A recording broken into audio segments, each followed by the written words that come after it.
Hi. இன்னைக்கு பார்த்தீங்கன்னா we are going to see about physical health and mental health. இப்போ பார்த்தீங்கன்னா எஸ்பெஷலி இந்த மாதிரி ஒரு கோவிட் சினாரியோவில் எல்லாருமே வந்து we are learning or listening or hearing a lot about physical and mental health. இப்போ பார்த்தீங்கன்னா திடீர்னு அது வந்து ரொம்ப ஒரு இம்பார்ட்டன்ஸ் கெயின் பண்ண மாதிரி எல்லாத்துக்கும் வந்து ஒரு ஃபீல் வருது. ஒரு விஷயம் நம்ம அண்டர்ஸ்டாண்ட் பண்ணிக்கணும் என்னென்னா இந்த physical health and mental health பார்த்திங்கன்னா இட்ஸ் டைரக்ட்லி இன்டர்ரிலேட்டட். இப்போ lot of us are now worried about our business uncertainties, job security, financial uncertainties, நிறைய விஷயத்தை பார்த்து இப்போ ரொம்ப வரி ஆகி, ஆங்ஷியஸ் ஆகி, மென்டலி டிப்ரெஸ் ஆகி, actually we are going through a lot at this particular point of time. But a person who has gone through a bad phase in terms of physical or mental health will tell you whatever that we are going through right now in terms of businesses, job security or finances are totally meaningless. ஏன்னா உண்மையான வலி, உண்மையான கஷ்டம் அந்த physical and mental ஹெல்த்தோட பெயினை go through பண்ணவங்களுக்கு தான் உண்மையாலுமே தெரியும். இன்றைக்கி பார்த்தீங்கன்னா people see me as a fit, energetic and a confident person. நான் பார்த்தீங்கன்னா exercise for a minimum of 60 to 90 minutes a day, at least for 6 days a week.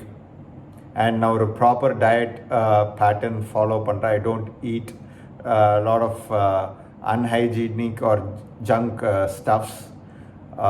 So I just monitor my fitness and my diet on a very regular basis. People, even if I go for a social gathering or a social meeting, நிறைய பேர் வந்து பார்த்து கேட்பாங்க, Shiv, how do you maintain your fitness levels? எப்படி நாள் ஆக ஆக மெலிஞ்சிட்டே போகிற, how is it possible? So நாங்களும் டயட் இருக்கணும்னு ட்ரை பண்ணுறோம், but we are not able to sustain or continue for a longer period of time அப்படின்லாம் என்கிட்ட சொல்லுவாங்க. உண்மையாலுமே இதை கேட்கும்போது மனசுக்கு ரொம்ப சந்தோஷமாக இருக்கும். It actually motivates me to focus on my health more and more. So அது வந்து எனக்கு ஒரு புஷ் அண்ட் ஒரு மோட்டிவேஷன். பட் இப்போது பார்க்குற நான் வந்து I was a totally a different person way back in 2011. இந்த 2011 September, if I believe I'm right, it's 2011 September. Everything was going good. அந்த டைமில் வந்து I was into fitness, but not into a proper kind of a fitness. சும்மா wait ட்ரைனிங்னா சும்மா எல்லாரும் பண்ணாங்க, இந்த muscle build பண்ணோம், அந்த மாதிரி I was into a weight training routine. டயட்லாம் வந்து ஃபாலோ பண்ணதே கிடையாது. So lot of junk foods, hotel foods. So டயட்டுக்கும் எனக்கும் அப்போ சம்மந்தமே கிடையாது. But I was maintaining ideal weight. So அதில் எந்த வித ஓவர் வெயிட்டோ ஒபீஸோ கிடையாது. I was just maintaining my ideal weight. அப்போ தான் அந்த செப்டம்பர் 2011 அப்போது I had an unexplained fever and I became so depressed. But அந்த டைமில் வந்து என்னோடய ஃபேமிலி மெம்பர்ஸ், என்னோடய பேரண்ட்ஸ், என்னோடய ஒய்ஃப் எல்லாம் என் கூடயே சப்போர்ட்டிவாக இருந்தாங்க. என் wife was 6 months pregnant at that particular point of time. And we were expecting our first baby in another 3 to 4 months time. So அந்த மாதிரி ஒரு சினாரியோவில் வந்து I happened to develop an unexplained fever. என்ன ரீசன்னு கூடயும் தெரியல.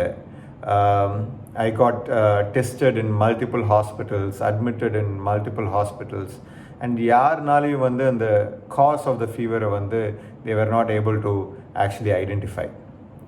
And இந்த fever வந்து பார்த்திங்கன்னா இது வந்து 2 நாள் 3 நாள் 1 வாரம் ஃபீவர் கிடையாது.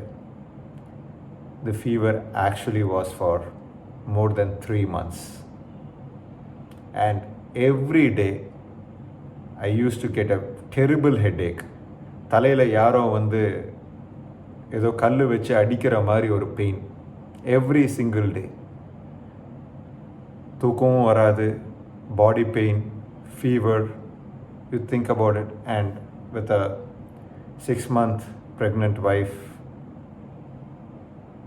so it was a terrible time that I have gone through. அவ்வளோ ஒரு இன்செக்யூரிட்டி, அவ்வளோ ஒரு பயம். ஏன் ஃபீவர் நிற்க மாட்டேது, என்ன ஆகும், ஏன் இப்படி வருது, எங்கே ஹாஸ்பிட்டல் போனாலும் எந்த டாக்டர் பார்த்தாலும் they are not able to explain the reason, they are not able to find a concrete reason behind this fever. Daily, you won't believe, painkiller injection எடுக்காம I was not able to sleep. It was so terrible. அப்போ தான் வந்து சென்னையில் வந்து I got admitted into an hospital. அப்போவே வந்து ஒரு 2.5-3 months ஆயிடுச்சு. அப்போ வந்து they gave me a series of tests that I have to go through. பார்த்திங்கன்னா அந்த எல்லா டெஸ்ட்ஸும் வந்து பார்த்திங்கன்னா it was more related to cancer. எப்படி இருக்கும்? 6-month-old, 6-month pregnant wife, unexplained fever for 3 months, doctor suggesting me to go through a series of tests that are related to cancer. Terrible. I was in tears. I was literally in tears. N wife கிட்ட கூடயும் போய் சொன்னேன் நான், hope nothing happens to me, but if anything happens to me, I want you to take care of our child. அப்படின்னு சொல்லிட்டு ஒரு எமோஷ்னலாக வந்து இப்போ என் ஒய்ஃப் கிட்டலாம் அந்த காலத்தில் பேசியிருக்கேன். இப்போ நினச்சி பார்த்தேன்னா கொஞ்சம் சிரிப்பாக தான் இருக்குது, but it was so emotional at that particular point of time. அப்போ வந்து டாக்டர் வந்து அட்வைஸ்ட் ஸ்கேன், பெட் ஸ்கேன்னு சொல்லுவாங்க. So it is actually done to identify whether you have any flare up cancerous spots in your body. PET scan போய் எடுத்தோம். சென்னையில் ஒரு private scan சென்டரில் தான் போய் எடுத்தோம். ரிப்போர்ட் வர்றதுக்கு ஈவினிங் ஆகும் அப்படின்னு சொல்லி சொன்னாங்க. அந்த 6-7 மணி நேரம் I don't want to relive those moments. It was terrible. என்ன ரிப்போர்ட் வரப்போகுது, லைஃப் எப்படி இருக்க போகுது, இவ்வளோ நாளாக ரொம்ப ஜாலியாக ஒரு ஹேப்பனிங் பர்சனாக எதை பற்றியும் கவலைப்படாமல் வாழ்ந்துட்டோம். இப்போ எக்ஸ்பெக்டிங் எ பேபி, இப்போ எப்படி லைஃப் மாறப்போகுது அப்படின்ற ஒரு பேனிக்கி சினாரியோ. அந்த ரிப்போர்ட்டுக்காக ஆங்ஷியஸாக வெயிட் பண்ணிகிட்டு இருந்தேன். And it was around 6-6:30 in the evening. I got a call from the scan center and I asked them about the report. They said இல்லை நீங்கள் நேரில் வாங்க, நேரில் ஃபோனில் ரிப்போர்ட்ஸ் பற்றி டிஸ்கஸ் பண்ணக்கூடாது, நேரில் வாங்கினு. Travel time 1/2 an hour to that particular scan center and was சொல்லவே முடியாது அந்த ஒரு எக்ஸ்பீரியன்ஸு. போய் பார்த்து ரிப்போர்ட் கடைசியாக பார்த்தா நார்மல் அப்படின்னு வந்துச்சு. I had a huge sigh of relief. ஆனால் பட் அப்போது எனக்கு ஃபீவர் நிற்கலை. Then doctors suggested me to go for a lymph node biopsy. ஏன்னா என்னோடய லிம்ஃப் நோட்ஸ்லாம் வந்து பார்த்திங்கன்னா அந்த டைமில் வந்து எல்லாம் என்லார்ஜ்டாக இருந்துச்சு. So they want to excise a lymph node and do a biopsy on it. So அதே மாதிரி a minor surgery was planned and they excised the lymph node and a biopsy was done. Biopsy report வந்து வரதுக்கு ஒரு 1 week to 10 days ஆகும் அப்படின்னு சொல்லி சொன்னாங்க. அந்த டைமும் was the worst time of my life. And fortunately அந்த biopsy அந்த எக்ஸசைஸ் பண்ண சர்ஜிக்கல் ப்ரொசீஜர் முடிஞ்சு ஒரு 3 daysலேயே என்னோடய ஃபீவர் கம்ப்ளீட்டாக நின்றுச்சு. 10 days கழிச்சு பயாப்சி ரிப்போர்ட் வந்துச்சு. The report was normal. And on the 3rd day of after excising the lymph node, fever நின்றுச்சு. அதுக்கப்புறம் I never got that particular kind of a fever back. So அப்போ தான் நான் realise பண்ணினேன், yes, job, businesses, financial security, everything is important. But இது எல்லாத்துக்கு மேலே the most important thing is your health, that is your physical and mental health. அந்த point of டைமில் தான் நான் ரியலைஸ் பண்ணினேன், எவ்வளோ கேர்லெஸ்ஸாக இருந்திருக்கோம், எவ்வளோ ஒரு ஃபோக்கஸ் இல்லாமல் இருந்திருக்கோம். நமக்கு எல்லாமே இருக்குது அப்படின்ற ஒரு நினப்பில் இருந்திருக்கோமே. ஆனால் இந்த ஹெல்த்தும் that is the physical and mental health இல்லைன்னா லைஃப்பில் ஒன்றுமே இல்லைன்றத ரியலைஸ் பண்ண வச்ச அந்த மோமெண்ட் அது. இன்றைக்கி பார்த்தீங்கன்னா I have invested a lot on my fitness and my diet routines. I am in a regular consultation with a personal physical fitness trainer and a nutritionist who guides me to maintain my health properly. இன்னிக்கும் நான் daily 60 to 90 minutes I do my workout, but it's a different kind of a workout which actually improves my overall health, well-being, flexibility எல்லாமே. So அந்த fitness ட்ரெயினரோட support and with அவரோட கைடன்ஸோட I am able to formulate a proper fitness routine. அதே மாதிரி ஒரு dietician nutritionist மூலமாக வந்து I also map my diet patterns and I have a proper diet schedule right now.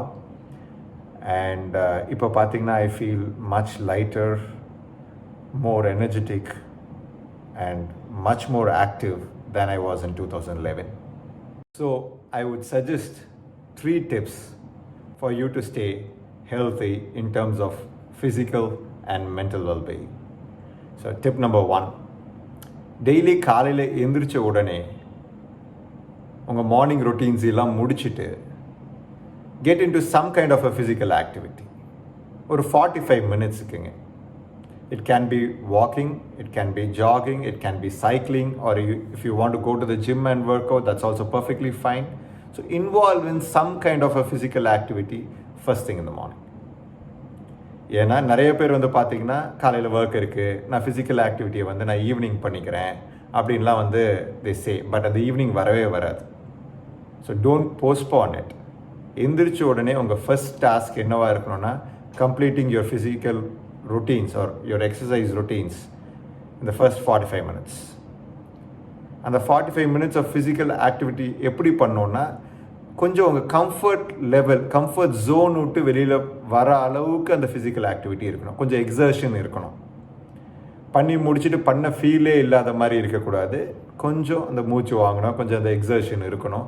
அந்த லெவல் ஆஃப் ஃபிசிக்கல் ஆக்டிவிட்டி வந்து daily ஒரு 45 minutes first thing in the morning I would suggest you to do that.